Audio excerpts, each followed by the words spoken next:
Hello दोस्तों, जय Hind. Start करते हैं फिर से practice set number 2। Practice set number में आज हमने सीयूटी और नीट दोनों के लिए जो मल्टीपल चॉइस क्वेश्चन लिए हैं वो आपके सीयूटी 2023 के क्वेश्चन से लिए गए हैं। ये पहले ऑफलाइन होता था यानी पेन पेपर, ठीक है। तो पहला प्रैक्टिस सेट थोड़ा सा मॉडरेट लेवल का था। अभी सेकंड जो प्रैक्टिस सेट है वो थोड़ा सा इजी होगा, क्योंकि ये क्वेश्चन नंबर कहाँ से स्टार्ट होंगे, आज के 13 से 24 तक। तो हमने 50 क्वेश्चन को 3 स्टेप में क्या कर दिया, 4 स्टेप में करवाऊंगा, 12 चौके 48, 4 स्टेप में, ताकि आपको ज़्यादा समय और ज़्यादा कंसंट्रेशन, समझ रहे हैं ना कि कंसंट्रेशन ज़्यादा, वीडियो लंबा देखने में कंसंट्रेशन डाइवर्ट हो जाता है। तो कम टाइम में ज़्यादा सीखने का प्रयास करते हैं। चलिए स्टार्ट करते हैं सीधे टू द पॉइंट। जेली बिलियन में संकुल CrNH3 का होल 6 Cl3 से उत्पन्न आयनों की कुल संख्या होगी। तो ये पानी में डिसोसिएट होगा तो क्या बनाएगा, एक कम्प्लेक्स आयन बनाएगा CrNH3 का होल 6, और उस पर चार्ज कितना हो जाएगा 3 प्लस, और एक आयन बनाएगा प्लस 3 Cl माइनस आयन। तो टोटल आयन कितने हो गए, एक कम्प्लेक्स आयन है, एक सामान्य आयन है, टोटल आयन हो गए 4। तो किस में दिया है ऑप्शन नंबर 4, ऑप्शन नंबर 4 दिया है ऑप्शन इसमें, किसमें, विकल्प 3 में इसका आंसर 4 दिया है, ठीक है ना। यहाँ 4 भरा जाएगा, ठीक। अगला फिर से न्यूमेरिकल बेस्ड है। निम्नलिखित को उनमें निहित अणुओं की संख्या के घटते हुए क्रम में व्यवस्थित करें। घटते हुए क्रम में व्यवस्थित करना है, ठीक है। तो क्या निकालेंगे, क्या दिया है, ये 4 पदार्थ दिए हैं जिसमें सबकी मात्रा 16-16 ग्राम है। एक बार O2 है, एक बार CO2, एक बार कार्बन मोनोऑक्साइड, एक बार H2 है। और उनको घटते हुए क्रम में क्या करना है, व्यवस्थित करना है, उनके अणुओं की संख्या के घटते क्रम में, बार बार ये, ठीक है।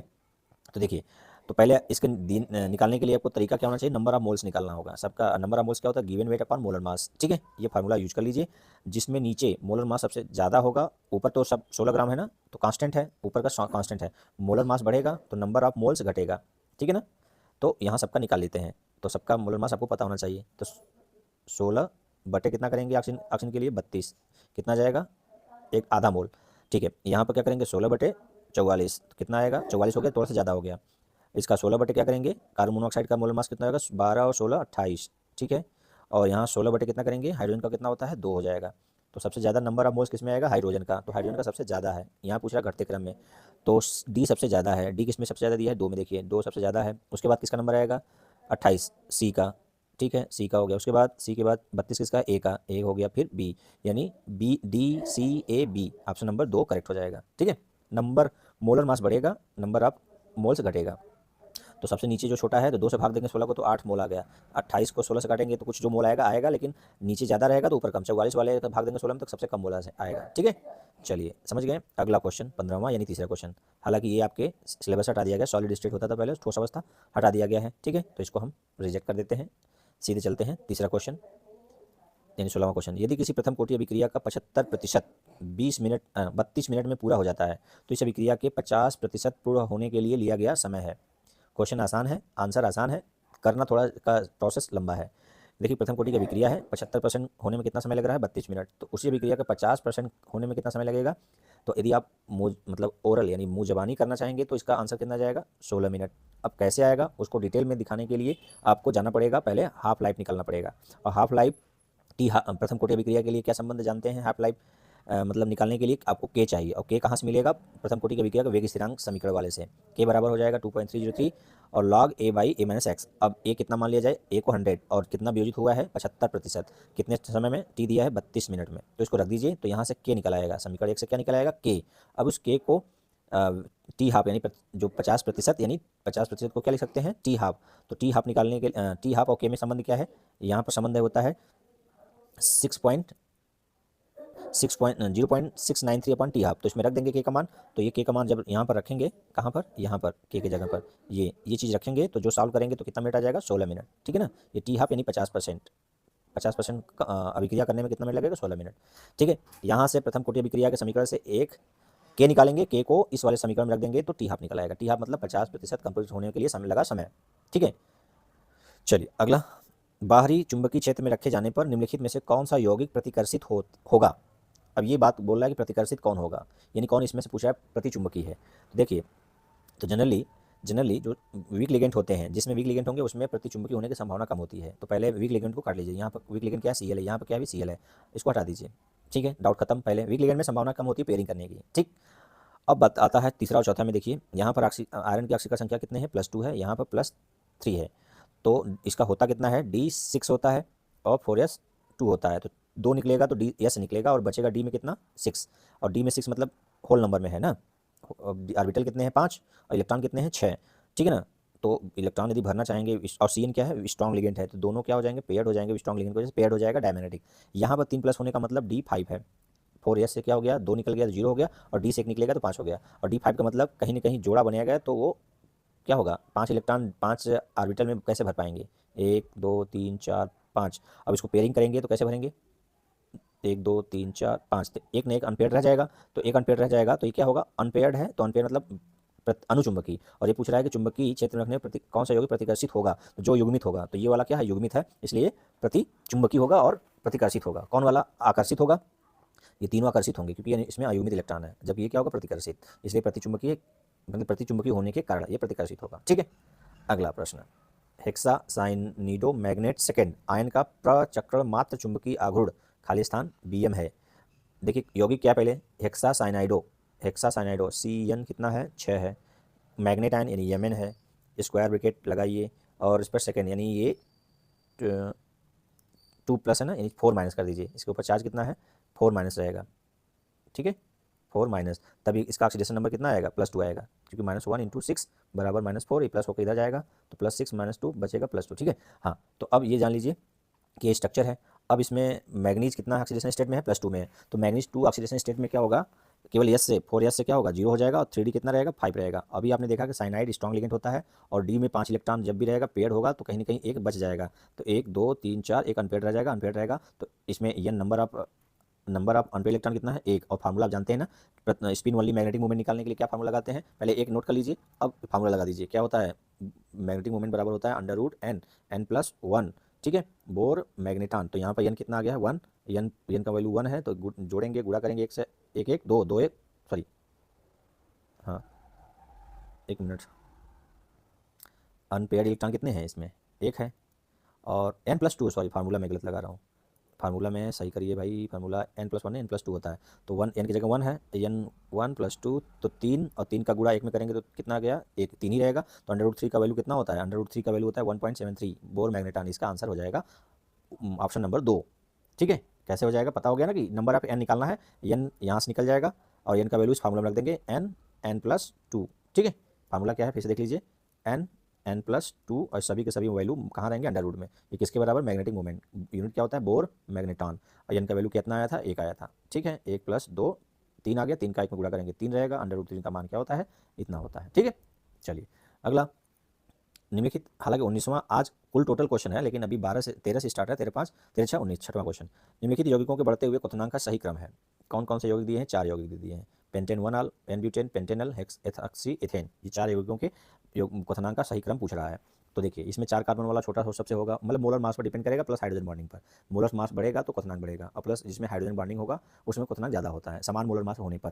तो यहाँ पर देखिए मोलर मास सबका अलग है कि सेम है किसी का, तो सबसे छोटा कार्बन का है एन ब्यूटेन वाला किस में है 2 में है, ये तो पेंटेनल हेक्साऑक्सी काट दीजिए पहले ही, क्योंकि पहले छोटे कार्बन से स्टार्ट होगा, 4 कार्बन वाला एन ब्यूटेन हो गया, अब एन ब्यूटेन 2 में है। चलिए फिर पेंटेनल एल्डिहाइड है, और इधर एथॉक्सी इथेन है, यानी एथॉक्सी इथेन समझ रहे हैं C2H5O C2H5 इतना, और पेंटेनल मतलब 5 कार्बन का एल्डिहाइड है CH3 CH2 CH2 CH2 और CHO, तो इसका मोलर मास कितना होगा 12 5 60, अब 10 हाइड्रोजन 70 एक कितना 76, ठीक है ना, इसका मोलर मास 76, और एथॉक्सी एथेन का कितना हो जाएगा इसका क्या 4 है ना, हाँ 12 चौक 48 10 58 16 58 और 16 6 14 74, इसका 74 है, तो इसमें हाइड्रोजन बॉन्ड तो होना नहीं है, तो एथॉक्सी एथेन का कितना है 74, इसका कितना है 76, तो 76 वाला ज़्यादा है, 74 वाला कम, तो पहले एथॉक्सी एथेन आएगा, फिर पेंटेनल आएगा, फिर पेंटेन 1 आल आएगा, क्योंकि 1 आल में क्या है ऑल है एल्कोहल हाइड्रोजन बॉन्डिंग है, ठीक है।